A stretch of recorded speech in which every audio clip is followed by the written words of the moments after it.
Hey guys, welcome to M Plants. Today I will be sharing my experience, my knowledge, and how I care for my Marble Queen Pothos, one of the Pothos family member, I would say, but very different from the normal Pothos plants or money plants, and very close to me, very special to me because this is my third Marble Queen Pothos in past, I would say 10 years because I have killed two in the past, a long time ago, and I never gave up on having this plant. And I'm sure you might have killed one if you ever had this plant with you. And if you don't have this plant, you should definitely get one. But now, if you have a look at this Marble Queen Pothos, the health of this plant, I feel now I have my hands on this plant and would like to share how I care for it. It's been there with me for I think more than 2 years now. I got a very small cutting, a baby plant, I would say, and it's doing great now. The first most important thing according to my experience is we should never overwater this plant. And earlier I used to have this plant in plastic pots, and whenever you plant your plant in plastic pots, and if it's a big pot and it has a lot of soil, the moisture will be there in the soil for a long time, and there are chances if you water very frequently that your plant will die out of overwatering because in plastic pots it's very hard for the plant to evaporate that easily. So I gave a terracotta pot to my plant because in this pot it's very easy for my plant to for the water to evaporate easily, and there is never an issue of overwatering, and that's why this plant looks so fresh, perfect, like not a single leaf is infested or dying or has a sunburn or anything. And it's these days it's hot in Australia, it's summer, like today it was 35-36 degrees, which is a very hot day, and in spite of having such a weather, the plant is absolutely happy.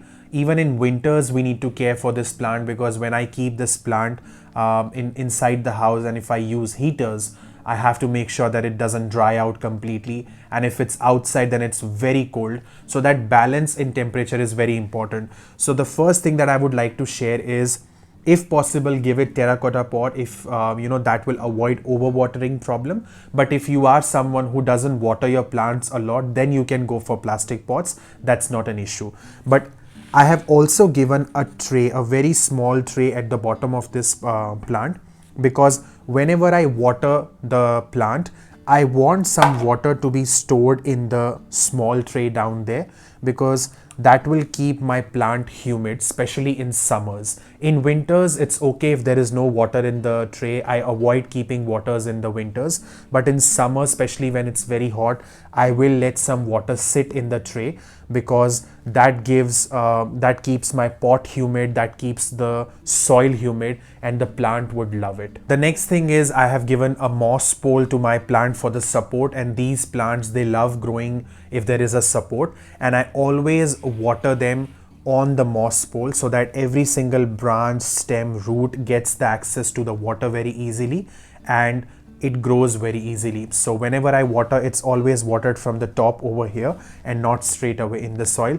That ways everything gets watered very nicely and easily. And I always keep my plant clean, because these plants, they love moisture a lot. If there is a lot of dust on their leaf, it becomes very difficult for them to grow easily. So whenever I water them, I make sure that I water using my pipe, which because of which I can clean them very easily, and they always look nice and fresh. Also, the soil is extremely important. I keep a well-drained soil, loose soil. The soil should not be very clayey, but I do add bone meal powder or organic compost every 2-3 months, especially in summers. In winters, these plants, they don't grow, so I do not add any fertilizer in winters whenever it's cold. But when it gets hotter, like it starts getting warmer, that's when I know that I have to fertilize my plants every month or every 2 months. Solid compost, it's okay if you give every 2 months, like organic compost or cow manure or blood and bone meal powder, any one of them. And you can give the liquid fertilizer like sea salt or seaweed fertilizer every month if you like, but you should not fertilize it every few days. It's not required. but once in a month, once in 2 months is more than enough. If you feel that you have already fallen in love with this plant, do consider hitting that like button and subscribing this channel so that you can be part of this family, because I love sharing my experiences about gardening, and that might be useful to you as well. One of the most important tips for these plants is proper light position, because there is a very thin line between access to direct sun and maintaining that bright light position. Now, I never give direct sun to my Marble Queen Pothos, especially when it is summer. Never. In winters, it is okay if your plant is getting direct sunlight. In fact, sometimes it is good to give some direct sunlight to this plant in winters. So in winters, you can prefer keeping them in direct sun. That would keep the plant happy and fresh. But in summer, absolutely no. Especially the sun in Australia, it's too bad for these plants. I will not give them direct sunlight, but at the same time, I have kept it inside my house in a well-lit room where it gets the access to indirect bright light throughout the day. Because if it does not get proper light, it will go dull. This freshness, these leaves that they look so fresh, the color of these leaves, white color, mix white and green color, that will just vanish and it will all stay dark green in color.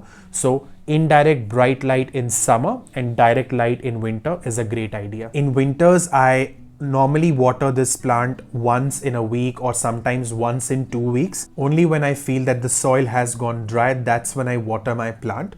In summers, I have to water this every day because it's very hot, and I do water it every single day. I give it a very good shower so that it does not have that lack of humidity.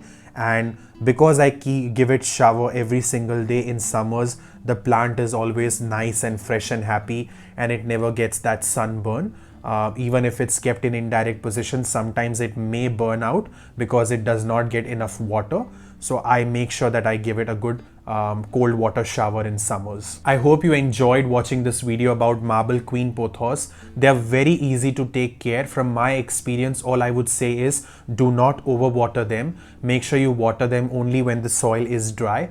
But if you keep that overwatering part in mind, apart from that, everything else is very easy to take care.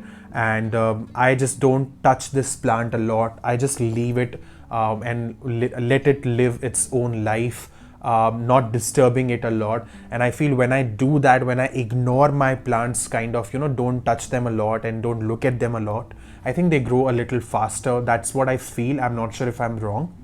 They grow a little faster. They look a little more healthier.